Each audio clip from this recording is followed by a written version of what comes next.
Natchanara Guyago Sri Jiva Gopalako Nana Shastra Vicharanaika Nipanao Sat Dharma Sangstapako Nana Shastra Vicharanaika Nipanao Sat Dharma Sangstapako Lokanang Hitakarinao Tribhuvane Manyo Sharanyakaro Lokanang Hitakarinao Tribhuvane Manyo Sharanyakaro Radha Krishna Padaravinda Vajana Nandena Mataliko Radha Krishna Padaravinda Vajana Nandena Mataliko Vande Rupa Sanatana Raghuyago Sri Jiva Gopalako Vande Rupa Sanatana Raghuyago Sri Jiva Gopalako.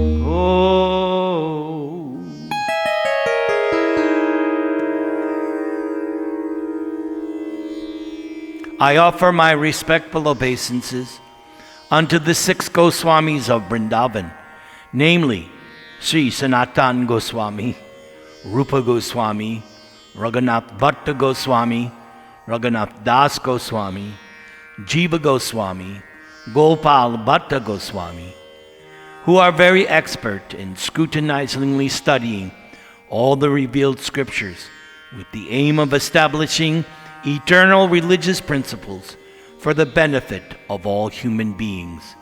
And thus they are honored all over the 3 worlds, and they are worth taking shelter of, because they are absorbed in the mood of the gopis and are engaged in the transcendental loving service of Sri Sri Radha Krishna. This is the nectar of devotion as presented to us by the ISKCON founder Acharya, A.C. Bhaktivedanta Swami Srila Prabhupada. This will be Chapter 3, Eligibility of the Candidate for Accepting Devotional Service. On account of one's association with Mahatmas, or great souls, 100% in devotional service of the Lord, one may attain a little bit of attraction for Sri Krishna. But at the same time, one may remain very much attached to fruitive activities and material sense enjoyment, and not be prepared to undergo the different types of renunciation. Such a person, if he or she has unflinching attraction to Krishna, still becomes an eligible candidate for discharging devotional service. This attraction for Krishna consciousness in association with pure devotees is the sign of great fortune, for it is confirmed by Lord Chaitanya Mahaprabhu.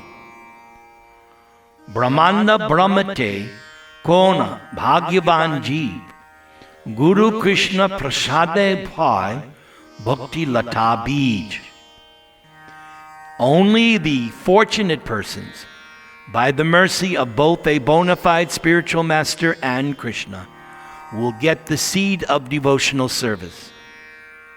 In this connection, Lord Sri Krishna says in Srimad Bhagavatam, 11th canto, 20th chapter, verse 8, My dear Uddhava, Only by exceptional good fortune does someone become attracted to me. And even if one is not completely detached from fruitive activities, or is not completely attached to devotional service, such service is quickly effective. Devotees may be divided into three classes. The devotee in the first or uppermost class is described as follows. He or she is very expert in the study of relevant scriptures and is also expert in putting forward arguments in terms of those scriptures. He or she can very nicely present conclusions with perfect discretion and can consider the ways of devotional service in a decisive way. He or she understands perfectly that the ultimate goal of life is to attain the transcendental loving service of Krishna. And such a person knows that Krishna is the only object of worship and love. This first-class devotee is one who has strictly followed the rules and regulations under the training of his bona fide spiritual master and has sincerely obeyed the spiritual master in accordance with revealed scriptures. Thus, being fully trained to preach and become a spiritual master oneself, then one is considered first class. The first class devotee never deviates from the principles of higher authority and thus attains firm faith in the scriptures by understanding with all reason and arguments. And when we speak of arguments and reason, it means arguments and reason on the basis of the revealed scriptures. The first-class devotee is not interested in dry speculative methods meant for wasting time. In other words, one who has attained a mature determination in the matter of devotional service can be accepted as the first-class devotee. The second-class devotee has been defined by the following symptoms. He or she is not very expert in arguing on the strength of revealed scripture, but has firm faith in the objective. The purport of this description is that the second-class devotee has firm faith in the procedure of devotional service unto Krishna, but may sometimes fail to offer arguments and decisions on the strength of the revealed scriptures to an opposing party. But at the same time, such a person is still undaunted as to one's decision that Krishna is the supreme object of worship. The neophyte, or third-class devotee, is one whose faith is not strong and who at the same time does not recognize the decision of the revealed scripture. The neophyte's faith can be changed by someone else with strong arguments or by an opposite decision. Unlike the second-class devotee, who also cannot put forward arguments and evidences from the scripture, but still has all faith in the objective, the neophyte has no faith in the objective. Thus, he or she is called the neophyte devotee. Further classification of the neophyte devotee is made in Bhagavad Gita.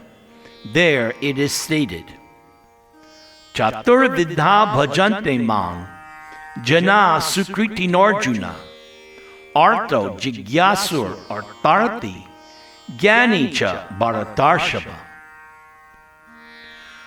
There are four classes of men: those who are distressed, those who are in need of money, those who are inquisitive, and those who are wise.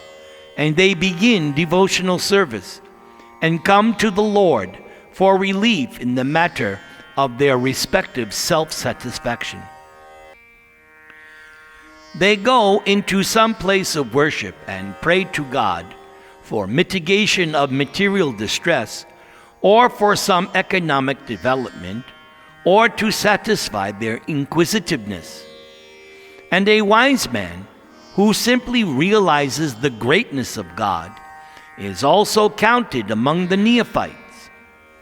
Such beginners can be elevated to the second class or first class platform if they associate with pure devotees. An example of the neophyte class is Maharaj Dhruva. Dhruva was in need of his father's kingdom, and therefore he engaged himself in devotional service to the Lord. Then, in the end, when Dhruva was completely purified, he declined to accept any material benediction from the Lord. Similarly, Gajendra was distressed and prayed to Krishna for protection, after which Gajendra became a pure devotee. And similarly, Sanaka, Sanatana, Sanandan, and Sanat Kumar were all in the category of wise saintly persons, and they were also attracted by devotional service. A similar thing happened to the assembly in Naimisharanya forest, headed by the sage Shaunaka. They were inquisitive and were always asking Sutta Goswami about Krishna. Thus they achieved the association of a pure devotee and became pure devotees themselves. And so that is the way of elevating oneself. In whatever condition one may be, if he or she is fortunate enough to associate with pure devotees, then very quickly one is elevated to the second class or first class platform. These four types of devotees have been described in the 7th chapter of Bhagavad Gita, and they have all been accepted as pious. For without becoming pious, no one can come to devotional service. It is explained in Bhagavad Gita that only one who has continually executed pious activities and whose sinful reactions in life have completely stopped can take to Krishna consciousness. Others cannot.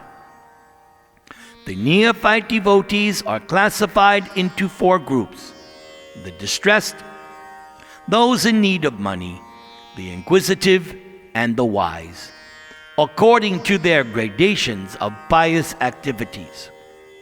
Because without pious activities, even if a man is in a distressed condition, he becomes an agnostic or communist or something like that. Because he does not firmly believe in God, he thinks that he can adjust his distressed condition by totally disbelieving in God. Lord Krishna, however, has explained in his Bhagavad Gita, Teshyang Jnani Nitya Yukta Eka Bhaktir Vishishyate Priyo Hi Jnanino Tirtham Ahang Satcha Mama Priya. So out of these 4 types of neophytes, the one who is wise is very dear to Krishna, because a wise man, if attached to Krishna, is not seeking an exchange of material benefits. A wise man who has become attached to Krishna does not want any return from Krishna, either in the form of relieving distress or in gaining money. This means that from the very beginning, one's basic principle of attachment to Krishna is more or less love. Furthermore, due to one's wisdom and study of the Shastras or scriptures, one can understand also that Krishna is the Supreme Personality of Godhead. It is confirmed in Bhagavad Gita, Bahunang janmanam ante, jnanavan mang prapadyate, vasudeva sarvam iti, samahatma sadurlabha. After many births, when one actually becomes wise, one surrenders unto Vasudeva, knowing perfectly well that Krishna or Vasudeva is the origin and cause of all causes. Therefore, one sticks to the lotus feet of Krishna and gradually develops love for Krishna. Although such a wise man is very dear to Krishna, the others are also accepted as very magnanimous, because even though they are distressed or in need of money, they have come to Krishna for their satisfaction. Thus they are accepted as liberal, broad-minded Mahatmas. Without being elevated to the position of a jnani or wise man, one cannot stick to the principle of worshiping the Supreme Personality of Godhead. The less intelligent, or those whose intelligence has been taken away by the spell of Maya, are attached to different demigods on account of the influence of the modes of nature. But the wise man is he who has thoroughly understood that he is spirit soul and not simply a body. Because he realizes that he is spirit and that Krishna is the Supreme Spirit, he knows that his intimate relationship should be with Krishna and not with the body. The distressed and the man in want of money are in the material concept of life, because distress and need of money are both in relationship with the body. One who is inquisitive may be a little above the distressed and the man in need of money, but still even he is on the material platform.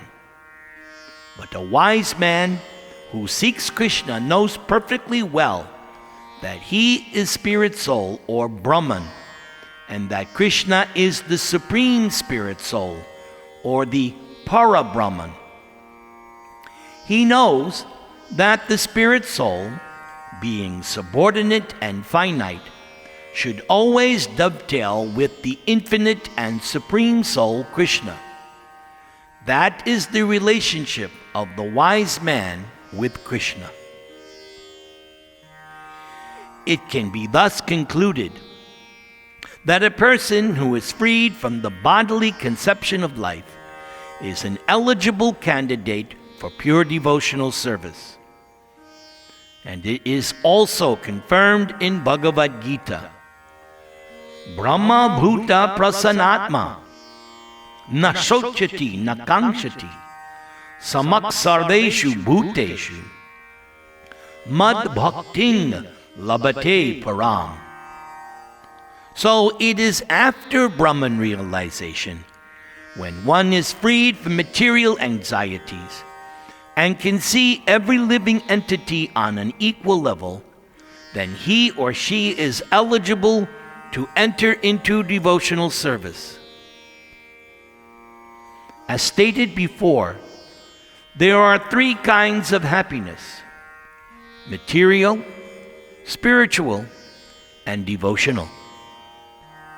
Devotional service and the happiness due to its execution are not possible as long as one is materially effective.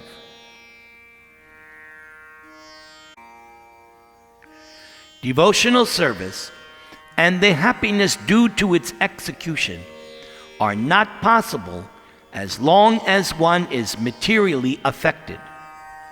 If someone has desire for material enjoyment or for becoming one with the Supreme, these are both considered material concepts. Because the impersonalist cannot appreciate the spiritual happiness of association and the exchange of loving affairs with the Supreme Personality of Godhead, their ultimate goal is to become one with the Lord. This concept is simply an extension of the material idea. For in the material world, everyone is trying to be the topmost headman among all other fellow men or neighbors. And communally, socially, or nationally, everyone is competing to be greater than all the others in the material concept of life. This greatness can be extended to the unlimited, so that one actually wants to become one with the greatest of all, the Supreme Lord. But this is also a material concept, although maybe a little more advanced. However, the perfect spiritual concept of life is complete knowledge of one's constitutional position, in which one knows enough to dovetail him or herself in the transcendental loving service of the Lord. One must know that he or she is finite and that the Lord is infinite. Thus, it is not possible to actually become one with the Lord, even if one aspires for this. It is simply not possible. Therefore, anyone who has any desire or aspiration for satisfying his or her senses by becoming more and more important, either in the material sense or in the spiritual sense, cannot actually relish the really sweet taste of devotional service.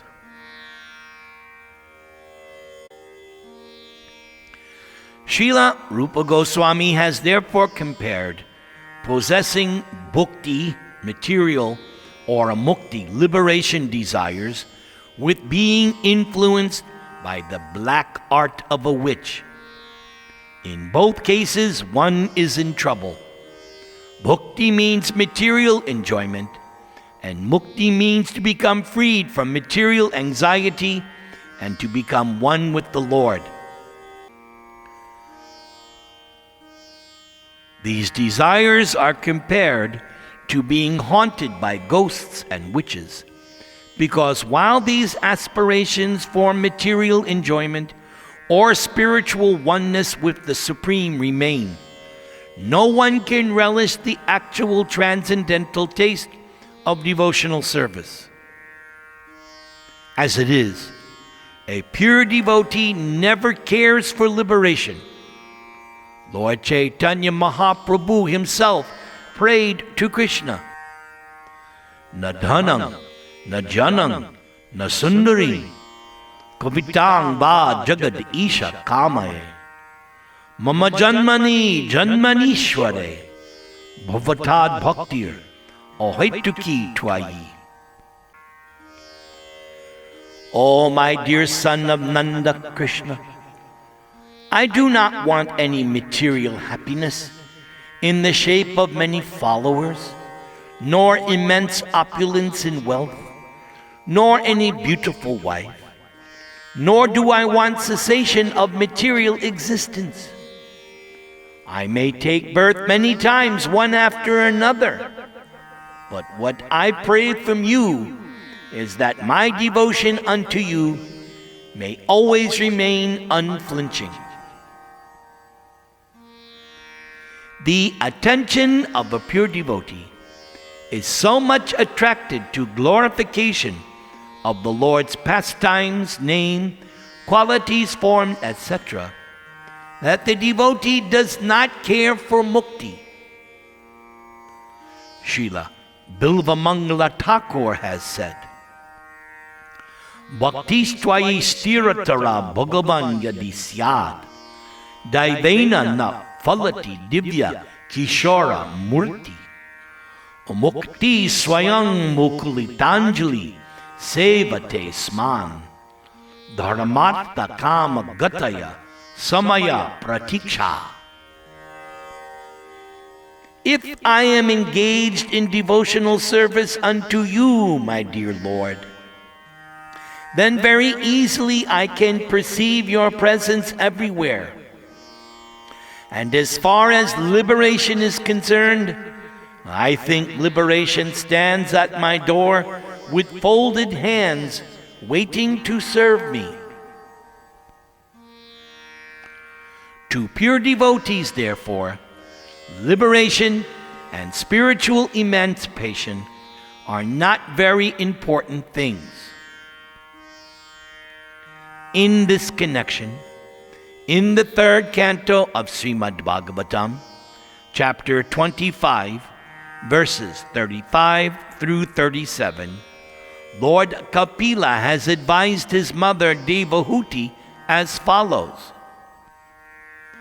Pashyanti te me ruchurani ambasanta prasanna vaktraruna lochanani rupani divyani varapradani sakang vachang sprihaniyang vadanti tayar darshaniya vayavaya udara vilasa hasaikshita vama suktai Hritatmano Hrita Pranangsh cha Bhaktir Anitshato me gatim anding prayukte Ato vibhuting mama maya vinastam Aishvaryam ashtangam anu pravartritam Sriyang bhagavatinang vaspriyahanti badrang Parasya me te Shunvate tu loke.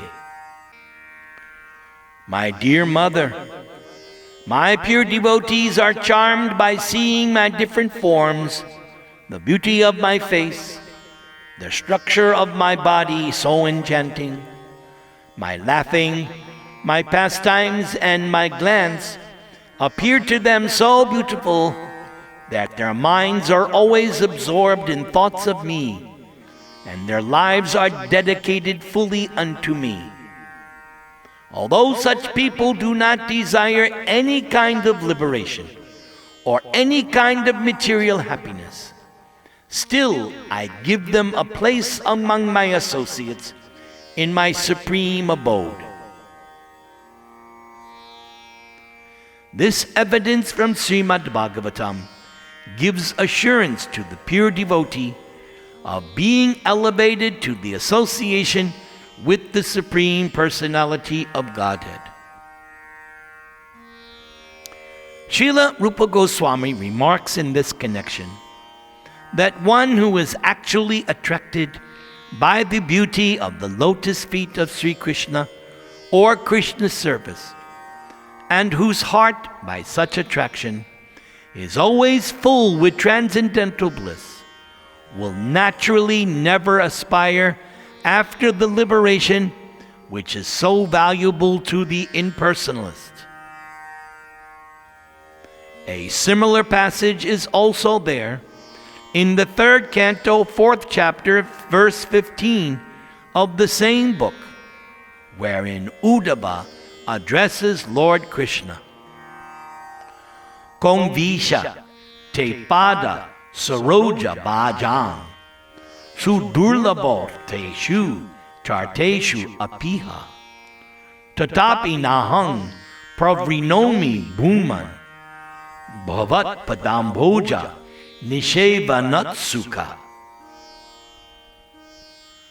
My dear Lord, for persons who are engaged in your transcendental loving service, there is nothing worth obtaining from religiousness, economic development, sense gratification, or even liberation.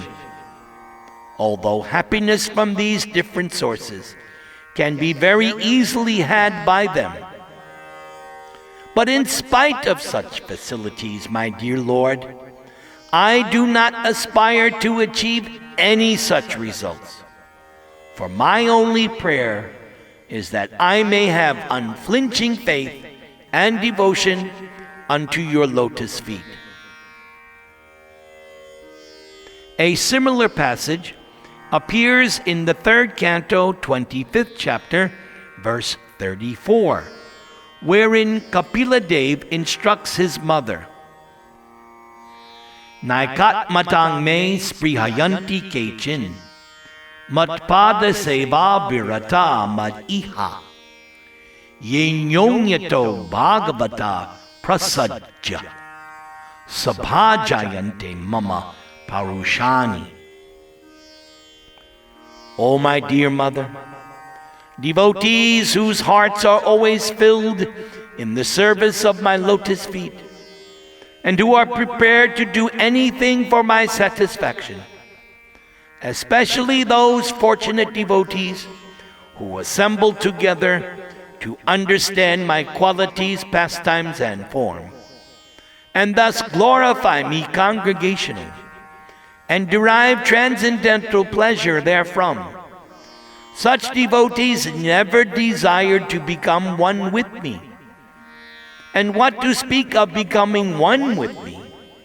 Even if they are offered a post like mine in my abode, or opulence like mine, or even personal association with me with similar bodily features, they refuse to accept, because they are satisfied simply by being engaged in my devotional service.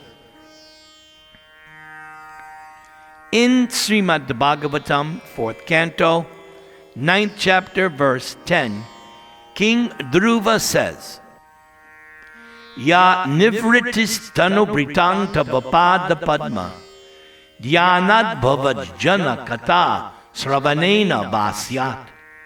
Sa brahmani sva mahimani api nata mabut.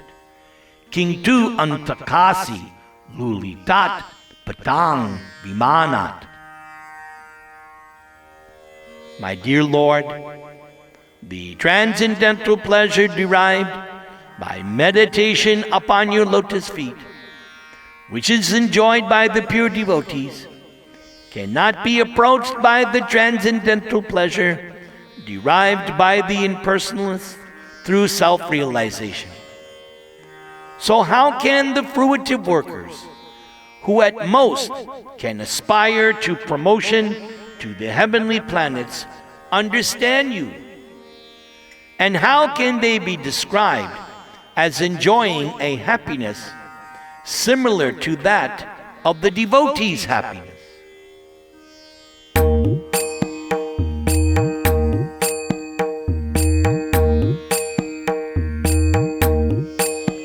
Jaya Radha Madhava Kunja Bihari. Jaya Radha Madhava Kunja Bihari. Gopi Jana Vallabha Girivarat Hari. Gopi Jana Vallabha Girivarat Hari. Yashodanandana Gopi Jana Ranjana. Yashodanandana Gopi Jana Ranjana. Jamuna Tira Vanachari. Yamuna Tira Vanachari. Hare Krishna, Hare Krishna, Krishna Krishna, Hare Hare, Hare Rama, Hare Rama, Rama Rama, Hare Hare.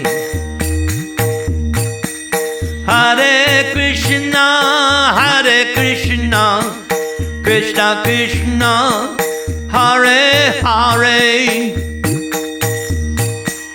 Hare Rama, Hare Rama, Rama Rama, Hare Hare. Jaya Radha Madhava Kunja Bihari. All glories to our loving spiritual master, the ISKCON founder Acharya, A.C. Bhaktivedanta Swami Srila Prabhupada. Om Tat Sat.